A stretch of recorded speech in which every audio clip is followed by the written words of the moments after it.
It doesn't seem to be loading, but I can try to load it while we're going. So that's cool. I'll multitask. Yeah. Okay. All right. Well, let's get started. Hey, and hey, welcome along, everybody. This is our third session in the series in relation to the fitness industry roundtable discussion. What do we call it? Wind down for Friday afternoon. So if you're out there and you've got a beer or a glass of wine or just a glass of water, so let's sit down and let's just have a bit of a discussion. Yeah. No advertising here, JT. But look, in this is a new era. This is a new time in the industry and the season, we want to call it, and we're here as a group to answer some questions and bring some new insight into the changing fitness and wellness industry. So, what we've done, we've brought together our keynote speakers from across Australia to give us some insights on how the industry is changing and how to deal with these changes and bring forth some new ideas. So, I'll just introduce them to you. So let's start with Meghan Jarvis. A lot of people will know Meghan. She was a former World Class BMX bicycle racer. Meghan came to Australia to play professional basketball and most recently appeared as Ninja on Channel 9's Australian Ninja Warrior. Currently, she's the CEO and founder of two global health and fitness companies that specialise in corporate well-being, that being Well Corp and Buzzville, making her authority corporate health and peak performance. Her experience as an athlete, her educational portfolio as a sports scientist, kinesiologist, and masters of coaching, and her entrepreneurial ventures have shaped her as a formidable leader in fitness and as an international speaker.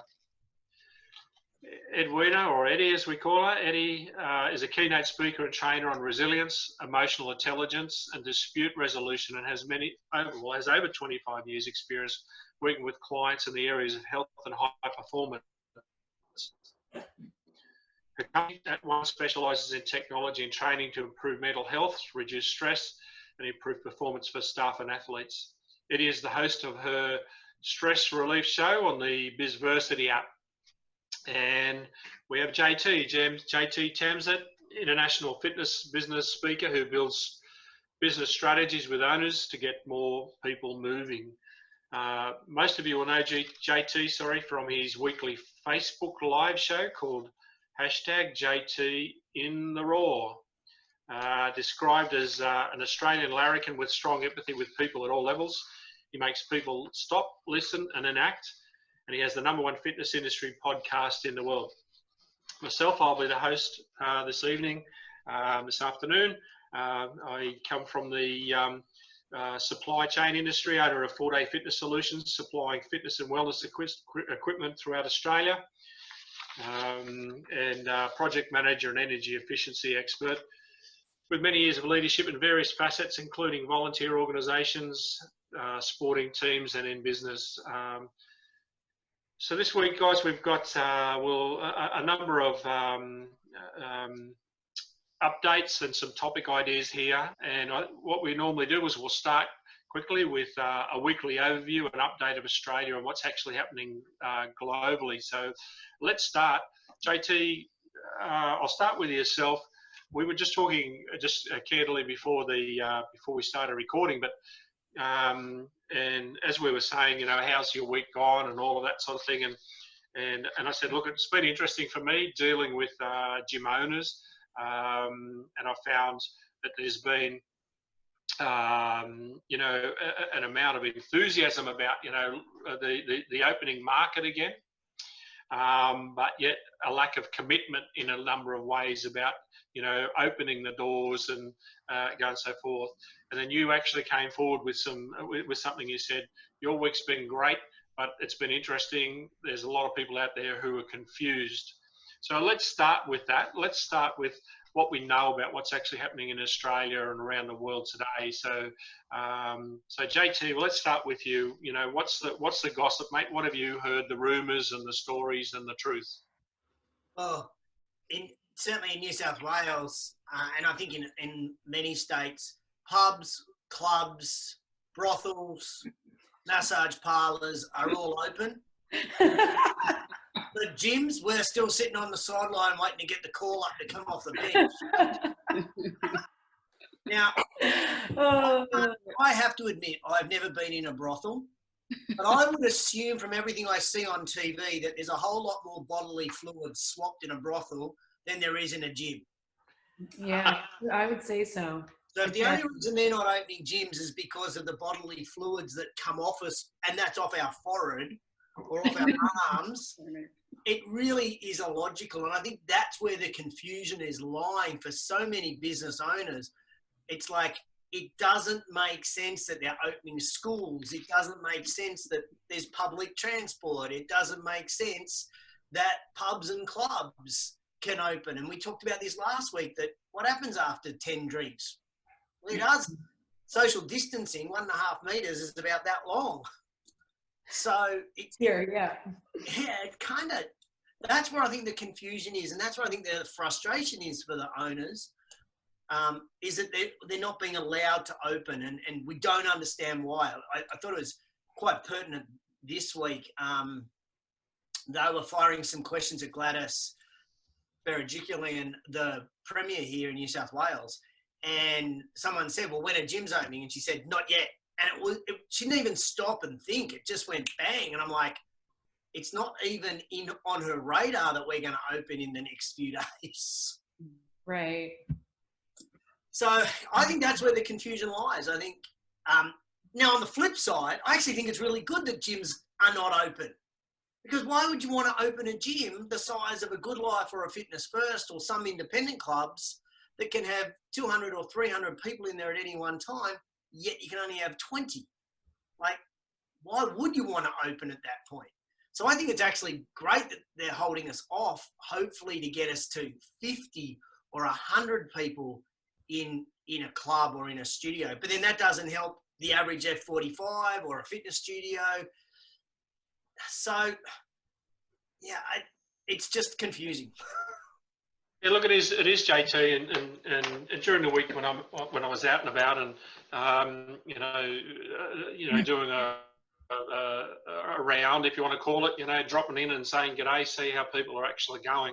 But it's the mindset is, okay, I can have 10 people train outside, right? And then when the doors open, I'm allowed to have 20 inside, whatever the numbers are going to be.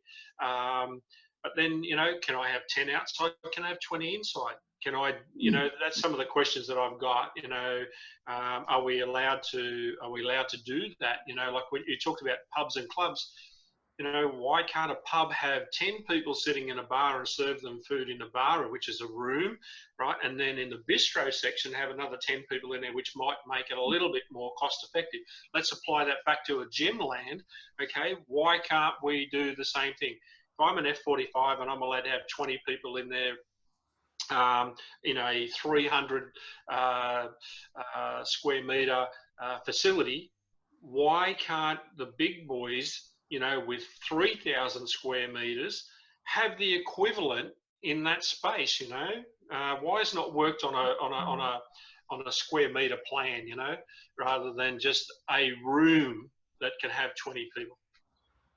I would actually rather go in another direction, Richard. Instead of just thinking about, how many people can get in, and I think both Eddie and Meghan as athletes would have been through this when you were training and competing, is that when you go to an athletic event, they say the 800 metres is on not before 2 o'clock in the afternoon. Yep. You know that you're not going to compete before 2. The earliest is going to be 2. Good chance they're always running late at Little Athletics Carnival, so it's going to be 2:30 or 3, but it's not before 2 o'clock. All gyms need is the government to come out and say, you are not opening before the 10th of June. Mm. And then gym owners can get their head around this and go, oh, well, we're not opening before the 10th of June. Mm. Now, come the 7th or the 8th, the government can come out and go, guys, we've made a judgment call. You're now not opening before the 20th of June. Okay, well, we can get our head around the 20th. Yeah.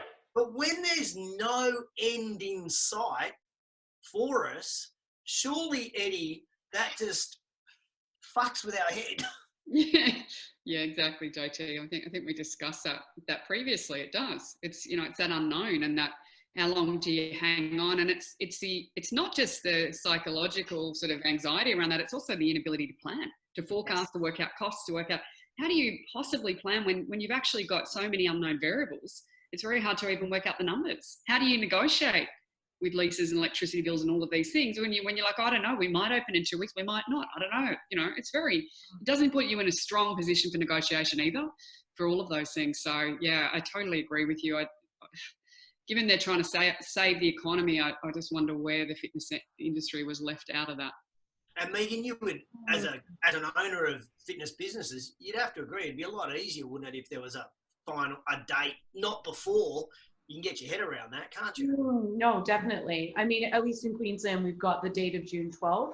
Yeah. So it's really giving a huge direction to everybody over here. But I know the US is very similar, that they're just bringing out different rules as the time goes on.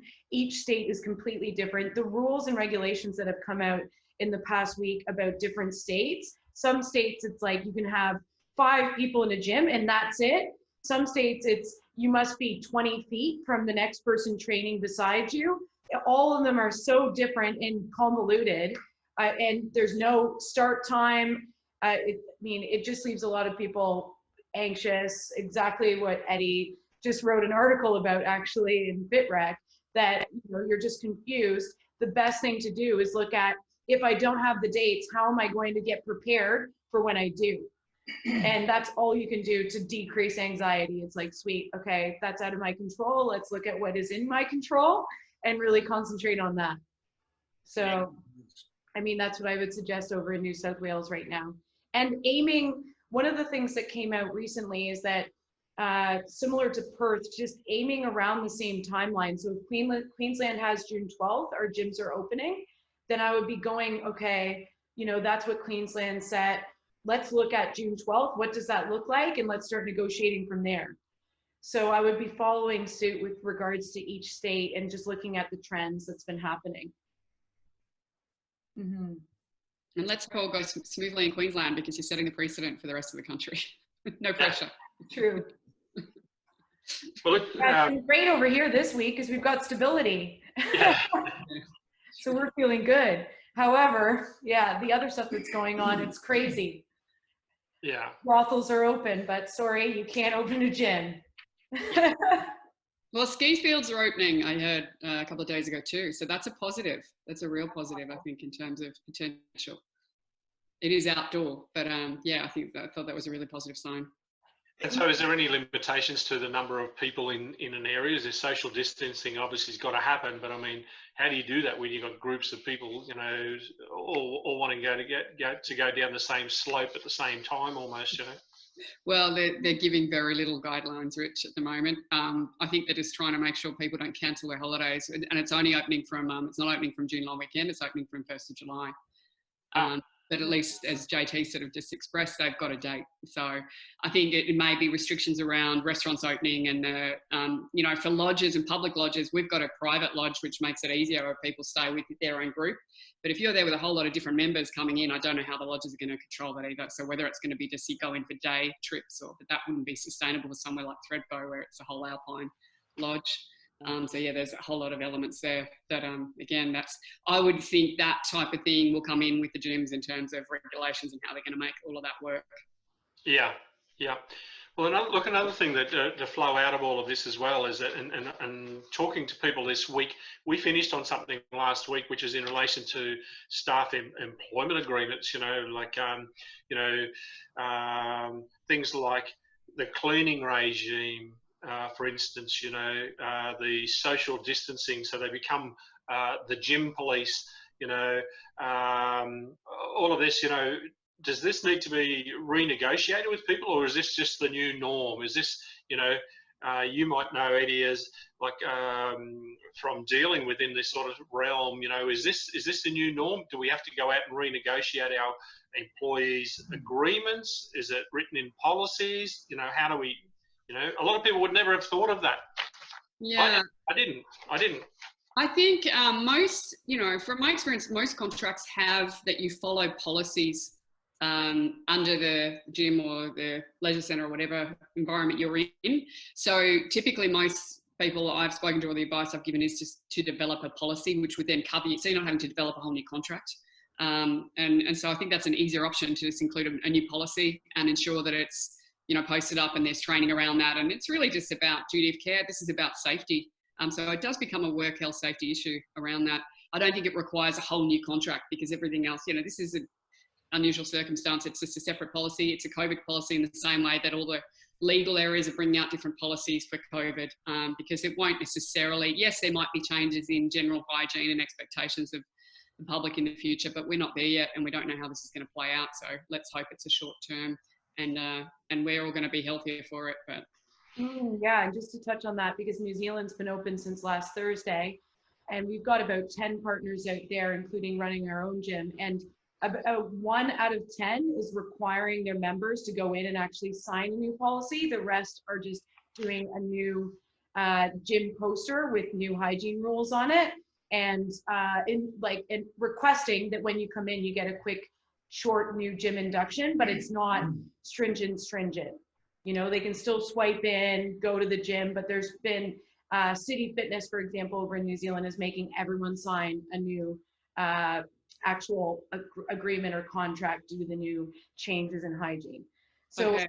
That's a great, I've been asked that question like at least 10 times again this week. And I've given the exact advice that you just said, that I believe you should be, we made new gym posters this week, you know, and strictly put in the social distancing, contact tracing, that you have to swipe in, swipe out, and that you need to be using the sanitizer, cleaning down the machines, etc. Okay, sorry, I was actually talking about employee contracts, to be clear. Sorry. Oh yeah, okay. So yes. But that's good, Eddie. But you know what you've actually just said there, Megan, is also really, really good, because you know, so you've just opened up, in my mind, like a can of worms, because you know, if we're going to go out and we're going to negotiate a new agreement with our clients, our members, okay, does that then allow us to add a few extra dollars to what was the person's agreement before? I like this. I love this topic, because with City Fitness, for example, they're actually saying to clients right now, if you don't agree with the new hygiene rules, then we'll keep your membership on hold. So how I actually see it going right now is they're losing members, or they're not actually you know, inducting people as quickly as the other gyms that are just putting up posters, and it's going to be maybe a sticking point, and they might end up losing some members. So it's really interesting which way you go with regards to the new client contracts. If anything, Richard, I don't think you ask for more money. I think that it's a case of like being very trepidatious, and be careful what you are making your current clients do, because you could lose them. Oh, 100%. And I mean, you've got to look at your business, and you go, if I lost 15% of my members, or if I lost 20% of my members, exactly, JT, that's suicide. So, you know, don't lose your head in this market, in this climate. You know, stick with what you've got, and just continue to work through that. So look, it's really interesting. Look, another question that came out of last week, and maybe Eddie can deal with this, and it was in relation to real estate and leasing of your facilities, if you're leasing the facilities, or if you're you know, what's the laws, or what's the rules around that, Eddie? You know, like I go to my landlord and I say to him, you know, things are tough, whatever the story is, you know, the doors are closed, you know, let's negotiate a deal. And your landlord goes, yeah, sure, I'm happy to negotiate a deal, but your price of your rent goes up, you know, like, or your lease goes up, you know, to cover that once you get back on your feet. What's the rules, regulations? What's all this behind that? Can you? Yeah, I can actually, Rich. I did touch base with the lawyers this week, and they kindly shared with me an article they wrote about this, which I think is worth, I'll just read a couple of things. Everett Stiles, just want to reference the fact that he shared this from Carroll and OD Lawyers. I just think it's important to acknowledge that. There is a code of conduct for COVID, a COVID-19 leasing regulation. Now, the things that are relevant for the industry is it's for a prescribed period from the 24th of April to the 24th of October 2020. So if you've signed a lease after that date, it doesn't apply. And in terms of being able to be underneath these terms, you have to have either qualified for JobKeeper and have less than $50 million turnover. What it means in terms of turnover being, if you're a franchisee, the turnover that's in the business at that location. What it means is that the landlord can't take a prescribed action. They have to negotiate or be willing to negotiate if you have lost income. They can't put your rent up. So here we go. So they can't give you COVID-19 pandemic action. I'm just reading it, so excuse me. Or omissions and not a breach of the commercial lease. They can't give you a breach of your lease under these conditions. Nothing prevents the lessor and the leasee agreeing to the parties taking any action in relation to a commercial lease. And the lessor must not take on or continue any prescribed action for failure to pay rent. So if the legal action is going to be taken as well, it also says in this, I won't read through everything, but it also says in the code that you have to first have mediation before you're allowed to take it to the courts. So there has to be some discussion made, and those numbers are provided to the landlord. If you've lost income, they have to, and it refers to fair and reasonable. And you're available for that mediation, Eddie? Yeah, of course I'm. Excellent. JT. Yeah, absolutely. You know, I'm willing to help the industry out if people do need any mediation around it. But I thought it was really reassuring to read that there is a COVID-19. It's quite specific, and for most small businesses that I've spoken to that have been the ones concerned, it's quite clear. I think it gets messy when you've got when you're a bigger franchise group. It gets more complex. Those terms aren't always applicable. But for smaller business under 35 mil, it's quite clear in this document. So that's good news. Yeah, I'd say most gyms kind of just creep under that 35 mil mark. Yeah. Good luck. Cheers to them if they don't. They can afford the rent. Yeah, I reckon they've got a bit in the bank, you said. Yeah, exactly. Yeah. A lot of the literature that's the update on that.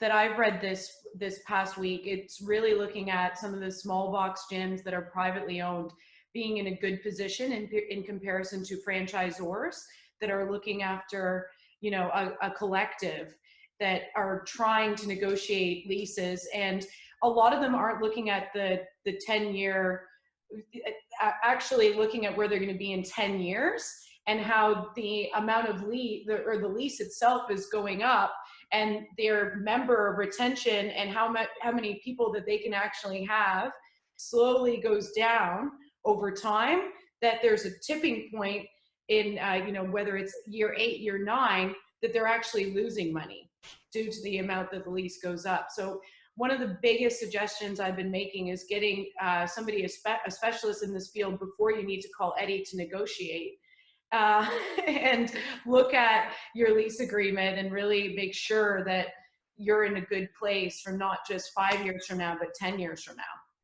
To me, that's a schoolboy error that many owners make. Yeah. Is that the landlord back ends the lease. Mm-hmm. So it looks really great because you're only paying $1 a month or $1 a year rent for the first 5 years. But by the time you get to years 6, 7, 8, 9, and 10, you're at $20, and it's like, I'm just not going to make. You made all that money there. You're much better to have a better lease, a more evenly balanced lease over a 10-year period. Mm-hmm. Yeah, it is. Like, it's something that I feel like in the fitness business, we're just not aware of. No. And we're so passionate about coaching and helping people. We're like, lease, nah, that'll be fine. Up until now, that is. Yep. Yeah. Now it's the awakening of all. Yeah. And let's see what happens. I mean, that policy is till October, and so maybe they'll bring something else in, you know, beyond that. This is not going to just be a 6-month thing, we now know. So, I mean, I think the really interesting point for us to consider as an industry, if we face the brutal facts of our industry and where we're at, is, you know, how many of the 150 square metre gyms / studios will in fact reopen at all? You know, I think that's a really interesting question for us to ponder. You know, you kind of, for many people that have got that small business, they're earning enough money to pay their rent. Yeah. Now they haven't been earning any money for 3 months. Can I be bothered going back? Like, just the energy to start again and rebuild the relationships. They might get 20, 30, even 50% of their members back, but that's not enough for them to be profitable. So the question just becomes, is do I actually have the energy to go back in and run this business, or will I just simply not open? When they say gyms can open, I'm not opening. Yeah. Is it worth it? Was the question that was going through a lot of my friends that own F45s. Is it worth it? You know, sorry, go ahead. They're gonna start again in some areas. Yeah. And some of those places may only have a lease for 12 months, and they might be on a month to month, which means it's easy for them to get out of. Yeah. And I think as an industry, we actually made, thanks to people like you, Rich, we made it really easy to open up a box, to open up a gym. Equipment became affordable, leases were easy, and mum and dad was around. So we're able to set up a really, and I don't mean cheap as in cheap and nasty, but a good cheap, for under 100 grand, we could set up a good business. But the question is, can that business now survive? And I think it's okay, if I could be so bold, it's okay for people to not reopen. It's not a sense of failure. It's just a reality that you don't have to reopen and then lose your house or your car or bad debt. If you just don't have your heart in it, you don't have your energy left, then it's okay. I'm giving you permission not to reopen. It's a great point though, JT, because you know, maybe you close for now, and in 12 months or 2 years when this is all blown over, hopefully, but then you can come back with the energy, with some funds behind you again, do something that's going to pay the bills for now. Because it's, as you say, like if you're on that fine line and you're pushing yourself to get there, and then you go in and there's going to be mistakes in this sort of pressure. Can you handle all of that? Can you manage your stuff? Can you manage the fact that everyone's going to be stressed? It's just pushing the mental health right to the edge. And is that worth it? What are we doing this for? Because it's not going to, we initially thought this might be a short-term thing. This is going to be for business a good couple of years till we get back to where we were, in my opinion. And that's a long time if you're feeling tired already, if you're feeling stressed, and if you've got a family to support. And you've got no cash in the bank, because when you reopen, you've got to market. So you've got to have some cash in the bank to be able to just pay for your Facebook ads, or pay for a flyer drop, or pay for a shopping centre display. You've got to have some cash in the bank that you probably already spent on your rent or on your wages for your other trainer. So, yeah, I think it's going to be really interesting to see what our industry looks like in 6 months. Yeah, no. And I think, JT, you know, you like what you're saying is extremely relevant. And I think that, you know, there's going to be people out there that are on the cusp. And look, I was talking to a lady during the week, and she runs a day spa type business. You know, very, very passionate, loves what she does. You know, her industry. She's a guru. And she said to me, you know, do I want to go back and sit on a nail? You know, like it's a pain, you know, to go, you know. You know, there's a great Aussie story around that, but sitting on the nail. But anyway, but you know, a lot of people are in pain, but they don't know that they're in pain until they get off that.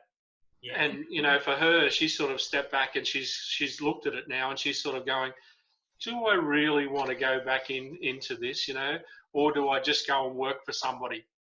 You know, so you know, and what you're saying is really relevant, and there's nothing wrong with that. But this COVID thing, or this era, is awakening for people. You know, a realization, you know, as well. But something else you said in there as well is you know, about the cost of reopening, and some of the notes that people have come to me with, or questions that they've come to me with, is, look, give us some ideas. We're in totally focused and just survival mode. Give us some ideas of where we can actually cost and save money, and so that we are ready to open our doors. And it's about that reflection that we're actually in now. We're talking about, but one of the big things that I do for companies is I go out and I get electricity deals renegotiated for them, right? And people never think of it.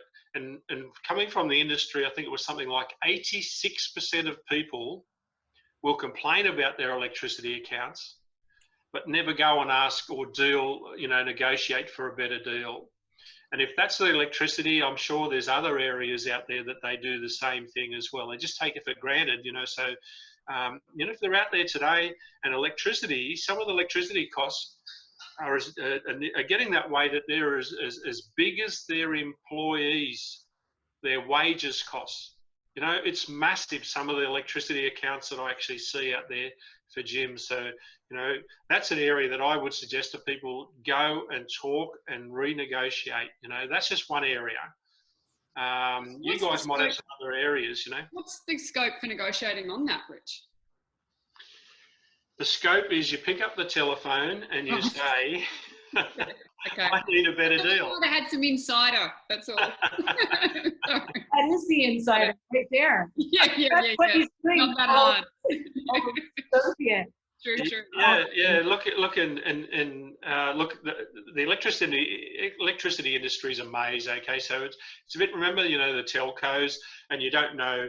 You've got a mobile phone, and there's that many mobile phone plans out there. How do I know if I'm getting a good deal? I got a phone call from Telstra at the beginning of this. Yeah. And they said, hey, we know that COVID's hit. We know you're in the fitness industry. How's your business? And I went, well, it's kind of close to the toilet. They said, well, let's look at all of your account. And I think they end up shaving maybe $150 a month off my account by just going through that with them. Now, I didn't actually ring them. They rang me. I'm like, now that's pretty good. You buy a lottery ticket? Well, considering, I'm not a big spender with a telco, but I always suggest to club owners annually that they should look at their P&L, and they start on their expense line and they go line by line, and they look at who their supplier is, and they contact that supplier and they say, can you do a better deal? Yeah, I love that. We contacted all of our suppliers right from the beginning because I heard that Telstra was doing that, and then Optus honored that actually because we told them. But we went through every single, and even like loans that we had were put on hold. So if people haven't done that, that's still available right now. Yes. So Eddie, give you a bit of an idea. Some of the savings that are out there are substantial, and you need to understand some of the jargon behind each of the electricity retailers' information that they supply you. So, there's they don't all talk about the same wording within the industry. So, but last week I negotiated for somebody. They were paying 52 cents for peak electricity, 52 cents a kilowatt. We got that down to 18 cents. Wow. Okay, they'd never asked the question. Well, I'm like them. I've never even looked at that, Rich. That's why I'm like, oh, that's interesting. Yeah. But even in your own household, don't be frightened to pick up the phone and say to them, can I get a better deal? It's a huge variation. Some of the things that I always say to, again, to club owners when they're trying to work out better deals, is that if they said to the supplier, if I paid you within 30 days of the invoice, would you give me a discount? If I paid it immediately on credit card, would you give me a discount? So if you go, can you do a better deal? They're always going to say, no, I can't do a better deal. But if you actually give them some thoughts on what that deal may be, then potentially you can get one. One of the classics that we have, and when I had my club, was we used to buy all our drinks from Coca-Cola. And Coca-Cola. And still is. Yeah, I'm still Are we still using the stock that was left over? Still on brand. Still on brand. And you know, we used to buy our Powerade and our water from them, and they were cheeky buggers because they'd never tell you what specials they had on each week. So we would order 2 cartons of water, 3 cartons of this, whatever, and in it comes. And one day, when the rep came in, because you hardly ever saw the rep, and the rep comes in and goes, "Oh, well, we've got a deal this week, and if you buy 3 cartons of water, we give you 2 free." I'm like, that's nearly 50% off. So all we did every time we ordered was the first thing we said is, okay, what specials are on this week? Because they don't actually tell you the specials. Yeah. And all of a sudden now, we're getting our drinks at 50% off, 75% off, 80% off, 10% off. It didn't matter what percentage. So if you think about that across every line on your expense sheet, you could be saving, depending on the size of your business, anywhere between $2,000 and $10,000. And that's right, Justin. You know, quite a lot of people out there, even in stationery, you know, like, you know, you just take it for granted. You've got a supplier, you know, you've been with them for 5 years, 10 years, whatever, and they've always looked after me. You know, I hear that so often, and I always say to them, so when's the last time you did a cost comparison? You know, and 90% of the owners will go, "Oh, no, Fred looks after me. He gives me a great deal. He's a mate of mine." All right. And I said, "Look, if you're happy, I'll go out and I'll get a couple of quotes for you. You know, I make nothing out of it. I'm just trying to help you as a business person in what we do with energy efficiency." Okay. And, you know, some of them are blown away, you know, by the savings they can actually make, you know, and I'm not just talking about 5%. I'm talking about, you know, 15% and 20%, you know, savings on their stationery. You can always do that. Come back to the guy that's supplying you, say, "I can get a better price."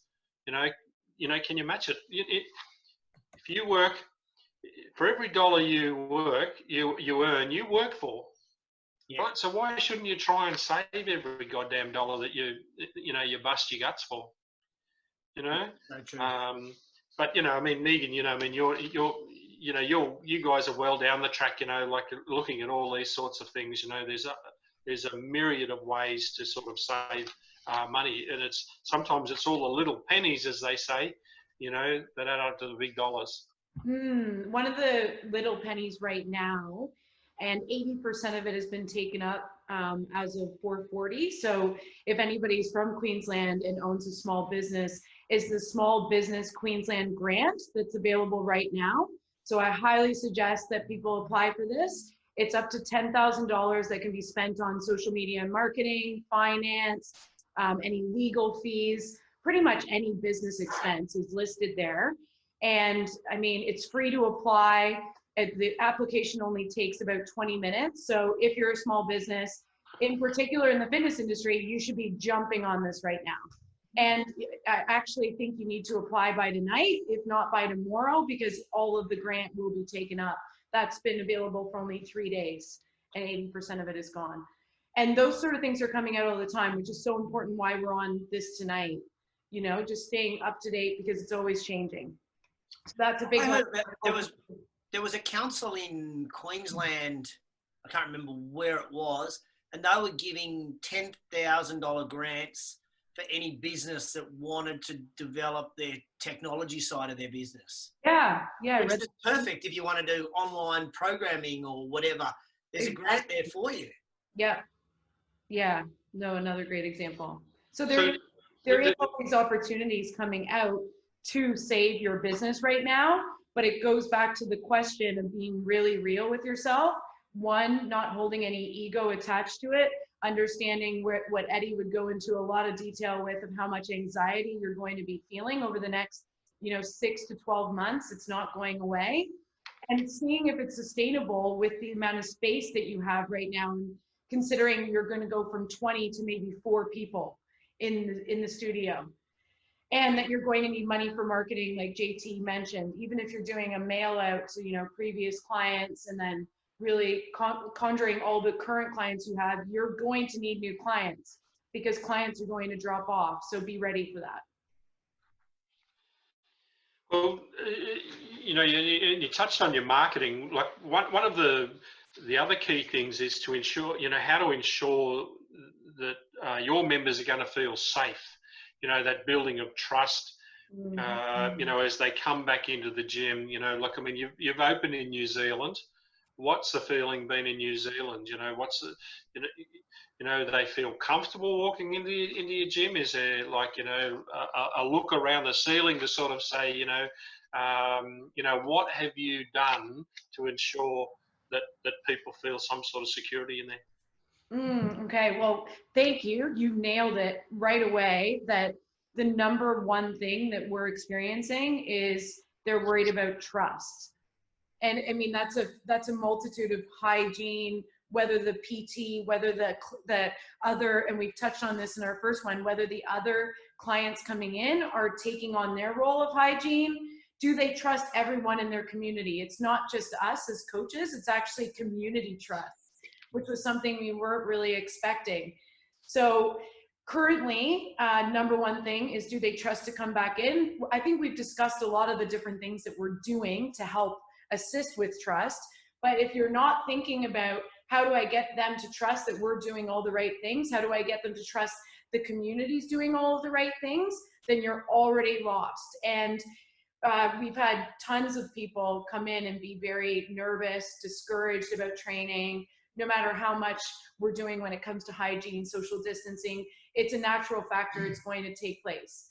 So being able to build trust with your clients right now, in particular for people in Australia that own studios, we need to start that now. If we're opening on June 12th, we're already emailing them and text messaging about the community, about the trust, how we're starting our boot camps right now. And that's given us a head start in comparison to New Zealand, where it was kind of just the light switch went on really quick and we weren't necessarily in a position to have built that trust that everything's going to be clean. So people are walking in exactly like what you're saying, Richard, going, oh, is this safe? Are you doing your job? And not, are the coaches doing their job? Are the other members? Yeah, 100%, 100%. And that's some of the things that I'm hearing out there. Some of the guys are just going, their attitude, is we're just going to open our doors and everything's going to be fine, kind of attitude. And then I've got the other guys that are out there, just like yourselves, sort of saying, we need to be prepared for this. The first impression when somebody walks into our gym, our staff members got gloves on, or they're dressed in a uniform. I can see hand sanitizer. I can see cleaning products that are there, or whatever it needs to be. That are sitting around, sort of saying, this is real, and you're having a go. And that's what I think people kind of out there. That's what I'm seeing. That's what I'm hearing. There's so much low quality product out there as well in the market. So let's just put some sanitizer on our counter. People want to know that they've got something that says that it's going to actually do, not just a bottle of soap on the counter. You know what I mean? So JT, like out there in the field, you're probably seeing and hearing this. You sense a lot of things out there. People in the market. With the reopening. Meghan, did you want to say something before I? Oh, just that's a great point, Richard. They've actually been checking our hand sanitizer. Is it 99.9% bacteria free? Kills bacteria. So that was an interesting thing that we didn't expect. People walking up and. Yeah. Okay. So. Yeah. But don't they just wash their hands and it gets rid of COVID? Yes. Yeah. Absolutely. Just go to the bathroom, wash your hands, you'll be okay. Yeah. Yeah. Look, interesting in the States, Richard. It's a good question you ask.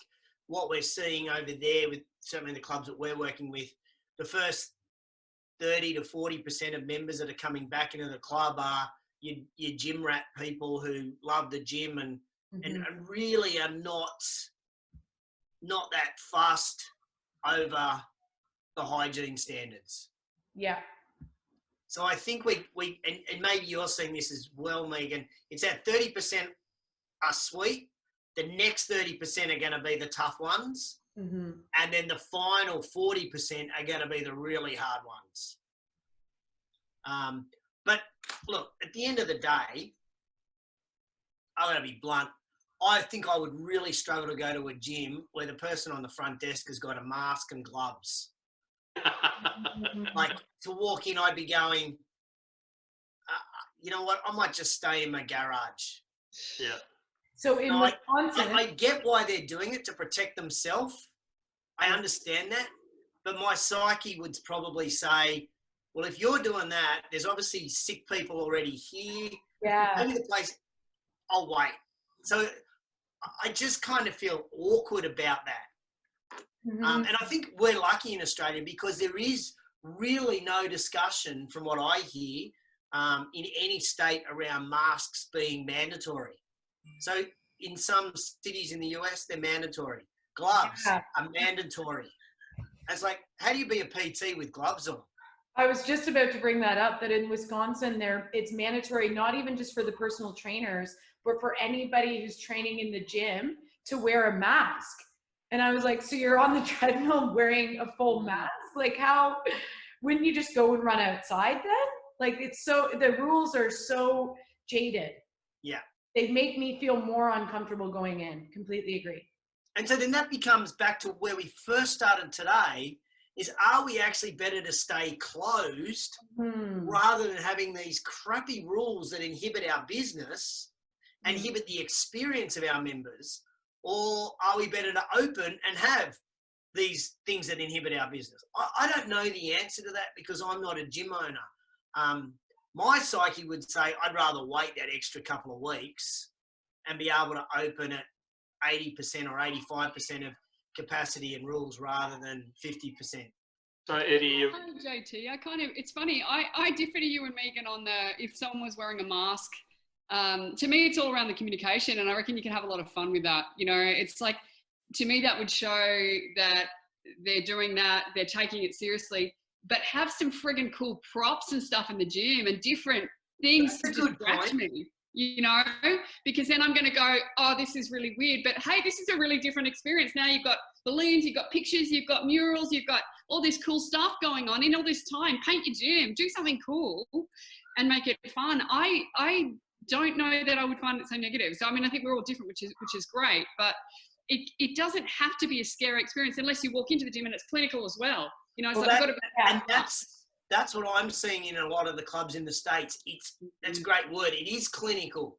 And they've got those bloody either blue masks on or straight black masks. And it's like, it's not welcoming. At the end of the day, the gym's usually people's high point. So I think it's because this is where it's at. Like, if I still had my gym, I would be actually getting my staff to wear masks, to be honest, and happily potentially gloves. But what I would be doing is painting the gym bright colours, having cool new posters, having a whole lot of other stuff to distract. So people go home and all they remember the bright colours and the this and the that, and the other is actually dishonouring the hygiene. So I don't know, there's different takes on it. I just wanted to throw in that I've got quite a different view. Really good point, though. But it's just... I think that's how you handle what's going on in some of the states, is that you need to do that. You need to have a fun side to it. Otherwise, it is clinical and it can put you off. A poster like yours, Megan. There's a solution there. Look at your backdrop. That's what I'm thinking. Yeah, it's gonna just take it into the vortex here. Just take me there. You know. JT, on your point as well, with regards to whether or not you reopen. I mean, as a gym owner, I feel like you're either at the edge where you have to. So it's not, a lot of us don't get the luxury of deciding. It's kind of like, oh, I can reopen even with 5 people. That's some money I can have. Yeah. So it's almost, we're at the desperate times. I mean, if businesses stay closed until the end of June, they predict that we see a 30% drop in fitness studios and people closing their doors. All it takes is another 30 days. So we're at the tipping point right now. I'm really worried, actually. So if you can only open with 10 or 20 people, you have to adjust your staffing accordingly. Mm-hmm. and you got to change your group fitness timetable, and you got to change whatever else you need to change, because that income is not going to be enough to pay all of your expenses. So you got to then look at, okay, where can I save some money? And probably that's going to be, well, we already talked about rent. It's going to be in wages. I spoke to an owner today in Arizona, and he's going to be working. He said, I'm working for the next 2 weeks, 7 days a week from 5 a.m. till 8 p.m. Yeah. I'm working too. I was calling Eddie going, it's my first week back in the gym in like a decade. So, I mean, I have no shame fully admitting that I'm back in the gym coaching. And some of us, we're just going to have to do that. We've just got to, that's what we've got to do for the next month. And you know what? It's also kind of important that we all have something to do. Like sitting around, it does your head in. And it's like, at the moment, I've never been more grateful to have a job. Even if it's only a small job. I know. Like, oh, and cool. that's what you did say. Yeah, it's just makes you feel better when you put it into perspective. Well, I think it's, we've got to be really conscious on the way we go in, and we've got real choice about the way we look at that, whether we frame it as, oh, now I've got to go back into the gym, or whether we frame it as, hey, friggin' lucky me, I've still got a gym and I'm going to make this work, and this is how I'm going to make it work. And 100%. if I'm not going to make it work, what can I do with my space and sublease it or whatever it is in the time that I can't make it work, and get rid of that where it sits. And guys, you've just touched on a couple of things there. And one is about, let's talk about the point of difference. When we talk about a point of difference, it can be, like you say, putting a new mural in, or some props, as you said, and things like that, and making this fun to come back into here. The first 10 people that come back into the gym, are going to have a dinner down the street, or, whatever, like it could be, a lottery ticket, or I don't know, just throw some things out there, but make it fun and not a dreary task to sort of come back in. I was with a gym owner this week, and what they've done is, he's taken some of this New South Wales grant money, that's out there, and he's invested it, in a couple of cans of paint, and redone his foyer as you walk back into it, and just in the change rooms, things that he's never been able to do because the gym's 24 hours a day he's in there to do things. Now what he's done, I can't wait to see. I'd love to be there to see the face of the people when they first walk back into this gym. They're just going to go, wow. They're just going to go, wow, and they're just going to go, this guy's not been sitting down on his backside waiting for all this to blow over. He's ready for us, and there's confidence in that, That's awesome. Yeah, I spoke with someone today, and I think that point is extremely valid, Richard. I would encourage everybody watching today, if they can change the physical look of their club, other than moving the equipment 6 feet apart, other than that, if they can make a change to the physical appearance, that will have a big impact when members return. Agreed. And they always say in real estate, a coat of paint is the best money spent with bringing something up. So I think also just discussing just that is huge. Just make it funky, like Eddie said.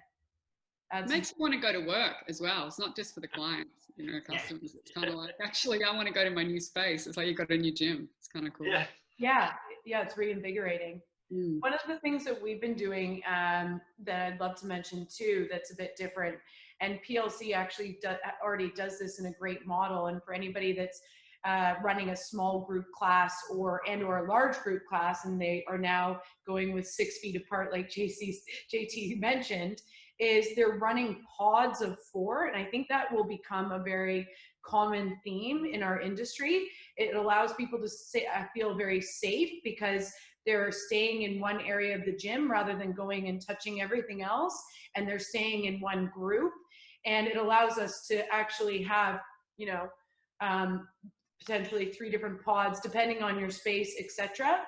Instead of just going, no, that's it. We've only got 4 people in the gym. That's our capacity. But if we can do these pods, it allows us to have a little bit more space. And in boot camps, we've been able to run that brilliantly this week. and that adds a lot of fun. You can do like a pot of rock, paper, scissors, and the person loses, they have to go do an exercise, whatever it might be. So switching up your routine, especially if you're a small group or you do group classes, is going to become crucial to getting people back in, reinvigorated, like we mentioned. Yeah, I love that. I think Share an idea. Yeah.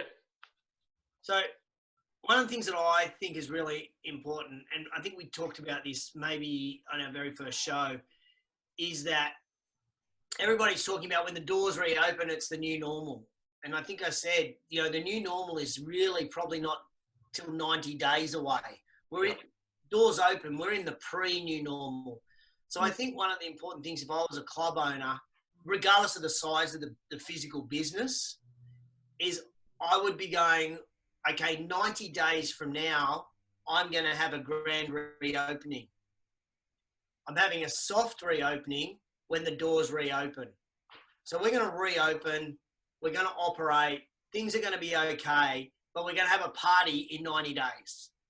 We're going to have a one-day sale. We're going to have an open day. We're going to have a health fair, whatever that looks like for your grand reopening, but it's in 90 days when we celebrate the new normal. That's a great idea. That's a great strategy, JT. You know, I think I might have mentioned last week, you know, like one of the guys I know in the pub industry, you know, what he did was first 10 people came in, you know, and everybody else has got to watch on Zoom. Too bad, so sad. You know, they had a fantastic opening. You know, they had a ton of fun. You know, you can end up kicking them out after 2 hours and brought another group in, you know, but it was really cool. And it's that sort of thing, you know, it's that soft opening, and then, you know, the fireworks is going to go off in 90 days. I think that's fantastic. Really is. Great idea. Yeah. I know that you've said that idea, JT, and I love it, but I think subconsciously I was onto it a little bit, but incorporated something else. We're doing a challenge leading up to 60 days and then celebrating that. So I love either or, that you're just celebrating the new norm, or you're actually doing a little bit of a fitness challenge. And then on that day is when you have the competition, you celebrate. So we've created that, but it's pretty much the same. It's just adding a little bit of a fitness, you know, goal sheet to what you're explaining. I'm going to JT's. I'm going to JT's gym. It's a party. Yeah, it's hard. Mine's a little bit more strict. Meghan's just, you'll probably get better results at Meghan's gym than All right, guys. Look, we're coming to the end of an hour, and look, another I think great session. You know, we throw these things out there, and you know, we've heard what's going on in the industry and what people are feeling and what they're saying. You know, there's some really practical examples and work that we can actually take away from today. You know, and some of the feedback that I've got from people that have been watching this little segment. You know, some of them have walked away and said, I had never thought about that. Thanks for bringing that up. So again, guys, let me finish just by saying thank you very much for your input today. You know, there's strength in numbers. We're not going through this by ourselves, but sometimes it's great just to step back, listen to other people, and you know, all together we can come through this quite well. So so thanks again, guys, for, you know, wind down on Friday afternoon. It's great. It's great to spend some time with you guys again, and let's look forward to next Friday. Eh? Awesome.